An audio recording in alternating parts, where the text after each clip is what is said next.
नालंदा विश्वविद्यालय के नए कैंपस के उद्घाटन के बाद पीएम मोदी संबोधित कर रहे हैं। सीधा वहीं लिए चलते हैं। अंधकार से भर दिया था,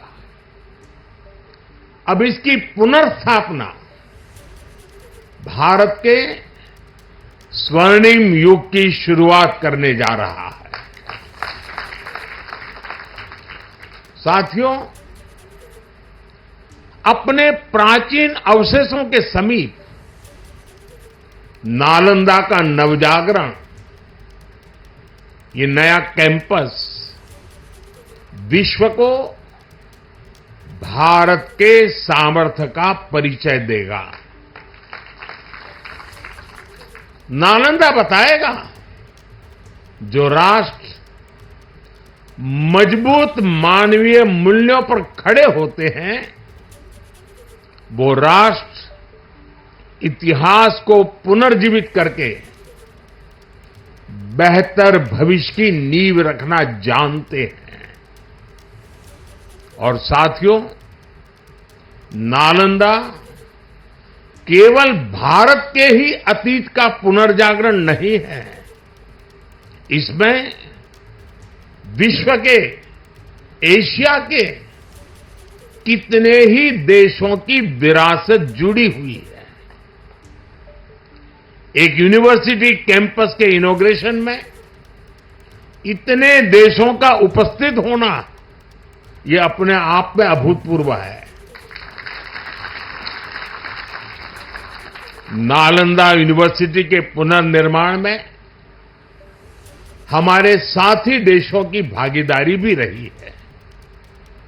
मैं इस अवसर पर भारत के सभी मित्र देशों का, आप सभी का अभिनंदन करता हूं। मैं बिहार के लोगों को भी बधाई देता हूं। बिहार अपने गौरव को वापस लाने के लिए जिस तरह विकास की राह पर आगे बढ़ रहा है, नालंदा का ये कैंपस उसी की एक प्रेरणा है। साथियों, हम सभी जानते हैं कि नालंदा कभी भारत की परंपरा और पहचान का जीवंत केंद्र हुआ करता था।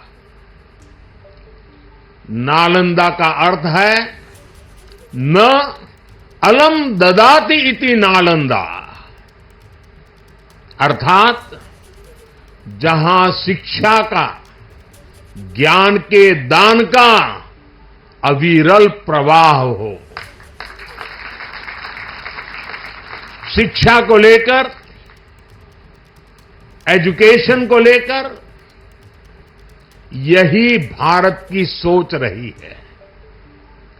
शिक्षा सीमाओं से परे है, नफा नुकसान के नजरिए से भी परे है। शिक्षा ही हमें गढ़ती है, विचार देती है और उसे आकार देती है। प्राचीन नालंदा में बच्चों का एडमिशन, उनकी पहचान, उनकी नेशनलिटी को देखकर नहीं होता था। हर देश, हर वर्ग के युवा यहां आते थे। नालंदा विश्वविद्यालय के इस नए कैंपस में हमें उसी प्राचीन व्यवस्था को फिर से आधुनिक रूप में मजबूती देनी है। और मुझे ये देखकर खुशी है कि दुनिया के कई देशों से यहां स्टूडेंट्स आने लगे हैं। यहां नालंदा में 20 से ज्यादा देशों के स्टूडेंट्स पढ़ाई कर रहे हैं। ये वसुधैव कुटुंबकम की भावना का कितना सुंदर प्रतीक है। साथियों, मुझे विश्वास है आने वाले समय में नालंदा यूनिवर्सिटी फिर एक बार हमारे कल्चरल एक्सचेंज का प्रमुख सेंटर बनेगी। यहां भारत और साउथ ईस्ट एशियन देशों के 8 वर्ग के डॉक्यूमेंटेशन का काफी काम हो रहा है। यहां कॉमन आर्काइवल रिसोर्सेज सेंटर की स्थापना भी की गई है। Nalanda university ASEAN India university network बनाने की दिशा में भी काम कर रही है। इतने कम समय में ही कई लीडिंग ग्लोबल इंस्टीट्यूशंस यहां एक साथ आए हैं। एक ऐसे समय में जब 21वीं सदी को एशिया की सदी कहा जा रहा है, हमारे ये साझा प्रयास हमारी साझी प्रगति को नई ऊर्जा देंगे। साथियों, भारत में शिक्षा मानवता के लिए हमारे योगदान का एक माध्यम मानी जाती है। हम सीखते हैं ताकि अपने ज्ञान से मानवता का भला कर सके। आप देखिए, अभी 2 दिन ही के बाद ही 21 जून को इंटरनेशनल योगा डे है। आज भारत में योग की सैकड़ों विधाएं मौजूद है। हमारे ऋषियों ने कितना गहन शोध इसके लिए किया होगा, लेकिन किसी ने योग पर एकाधिकार नहीं बनाया। आज पूरा विश्व योग को अपना रहा है। योग दिवस एक वैश्विक उत्सव बन गया है। हमने अपने आयुर्वेद को भी पूरे विश्व के साथ साझा किया है। आज आयुर्वेद को स्वस्थ जीवन के एक स्रोत के रूप में देखा जा रहा है। सस्टेनेबल लाइफस्टाइल और सस्टेनेबल डेवलपमेंट का एक और उदाहरण हमारे सामने है। भारत ने सदियों तक सस्टेनेबिलिटी को एक मॉडल के रूप में जीकर दिखाया है। हम प्रगति और पर्यावरण को एक साथ लेकर चले हैं। अपने उन्हीं अनुभवों के आधार पर भारत ने विश्व को मिशन लाइफ जैसा मानवीय विजन दिया है। आज इंटरनेशनल सोलर अलायंस जैसे मंच सुरक्षित भविष्य की उम्मीद बन रहे हैं। नालंदा यूनिवर्सिटी का एक कैंपस भी इसी भावना को आगे बढ़ाता है। ये देश का पहला ऐसा कैंपस है जो net zero energy, net zero emissions, net zero water and net zero waste model पर काम करेगा। अप्प दीपो भव के मंत्र पर चलते हुए कैंपस पूरी मानवता को नया रास्ता दिखाएगा। साथियों, जब शिक्षा का विकास होता है तो अर्थव्यवस्था और संस्कृति की जड़ें भी मजबूत होती है। हम डेवलप कंट्रीज को देखें तो ये पाएंगे वो इकोनॉमिक और कल्चरल लीडर तब बने जब वो एजुकेशनल लीडर्स हुए। आज दुनिया भर के स्टूडेंट्स और ब्राइट माइंड्स उन देशों में जाकर वहां पढ़ना चाहते हैं। कभी ऐसी स्थिति हमारे यहां नालंदा और विक्रमशिला जैसे स्थानों में हुआ करती थी। इसलिए ये केवल संयोग नहीं है कि जब भारत शिक्षा में आगे था तब उसका आर्थिक सामर्थ्य भी नई ऊंचाई पर था। ये किसी भी राष्ट्र के विकास के लिए एक बेसिक रोड मैप है।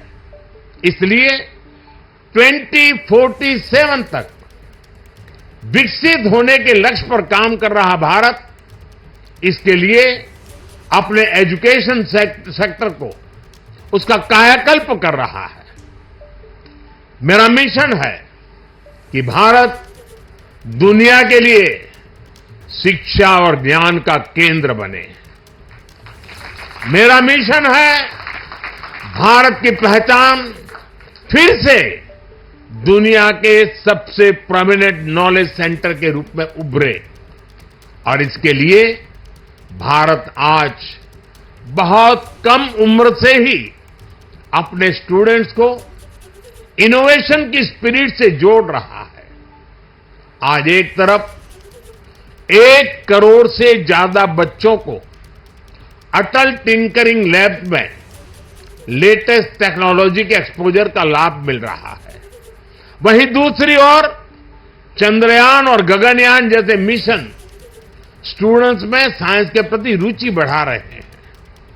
इनोवेशन को बढ़ावा देने के लिए भारत ने 1 दशक पहले स्टार्टअप इंडिया मिशन की शुरुआत की थी। तब देश में कुछ 100 ही स्टार्टअप थे, लेकिन आज भारत में 1,30,000 से ज्यादा स्टार्टअप है। पहले की तुलना में आज भारत से रिकॉर्ड पेटेंट फाइल हो रहे हैं, रिसर्च पेपर पब्लिश हो रहे हैं। हमारा जोर अपने यंग इनोवेटर्स को रिसर्च और इनोवेशन के लिए ज्यादा से ज्यादा मौके देने का है। इसके लिए सरकार ने 1 लाख करोड़ रुपए का रिसर्च फंड बनाने की घोषणा भी की है। साथियों, हमारा प्रयास है भारत में दुनिया का सबसे कॉम्प्रिहेंसिव और कंप्लीट स्किलिंग सिस्टम हो, भारत में दुनिया का सबसे advance research oriented higher education system हो। इन सारे प्रयासों के नतीजे भी दिखाई दे रहे हैं। पिछले कुछ सालों में भारतीय यूनिवर्सिटीज ने ग्लोबल रैंकिंग में पहले से काफी बेहतर परफॉर्म करना शुरू किया है। 10 साल पहले क्यूएस रैंकिंग में भारत के सिर्फ 9 शिक्षा संस्थान थे। आज इसकी संख्या बढ़कर 46 पहुंच रही है। कुछ दिन पहले ही Times Higher Education impact ranking आई है। कुछ साल पहले तक इस रैंकिंग में भारत के सिर्फ 13 इंस्टीट्यूशंस थे, 13। अब इस ग्लोबल इंपैक्ट रैंकिंग में भारत के करीब 100 शिक्षा संस्थान शामिल हुए। पिछले 10 वर्षों में औसतन भारत में हर सप्ताह एक यूनिवर्सिटी बनी है। भारत में हर दिन एक नई आईटीआई की स्थापना हुई है। हर तीसरे दिन एक अटल टिंकरिंग लैब खोली गई है। भारत में हर दिन 2 नए कॉलेज बने हैं। आज देश में 23 आईआईटीज हैं। 10 साल पहले 13 आईआईएम्स थे, आज ये संख्या 21 है। 10 साल पहले की तुलना में आज करीब 3 गुना यानी कि 22 एम्स है। 10 साल में मेडिकल कॉलेजों की संख्या भी करीब 2 गुनी हो गई है। आज भारत के एजुकेशन सेक्टर में बड़े रिफॉर्म्स हो रहे हैं। नेशनल एजुकेशन पॉलिसी ने भारत के युवाओं के सपनों को नया विस्तार दिया है। भारत की यूनिवर्सिटीज ने फॉरेन यूनिवर्सिटीज के साथ भी कोलैबोरेट करना शुरू कर दिया है। इसके अलावा डीकन और वलुंगोंग जैसी इंटरनेशनल यूनिवर्सिटीज भी भारत में अपने कैंपस खोल रही है। इन सारे प्रयासों से भारतीय छात्रों को हायर एजुकेशन के लिए भारत में ही सर्वश्रेष्ठ शिक्षा संस्थान उपलब्ध हो रहे हैं। इससे हमारे मध्यम वर्ग की भी बचत भी हो रही है। साथियों, आज विदेशों में हमारे प्रीमियर इंस्टीट्यूट्स के कैंपस खुल रहे हैं। इसी साल अबू धाबी में आईआईटी दिल्ली का कैंपस खुला है। तंजानिया में भी आईआईटी मद्रास का कैंपस शुरू हो चुका है और ग्लोबल होते भारतीय शिक्षा संस्थानों की तो ये शुरुआत है। अभी तो नालंदा यूनिवर्सिटी जैसे संस्थानों को भी दुनिया के कोने कोने में जाना है। साथियों, आज पूरी दुनिया की दृष्टि भारत पर है, भारत के युवाओं पर है। दुनिया बुद्ध के इस देश के साथ, मदर ऑफ डेमोक्रेसी के साथ कंधे से कंधा मिलाकर चलना चाहती है।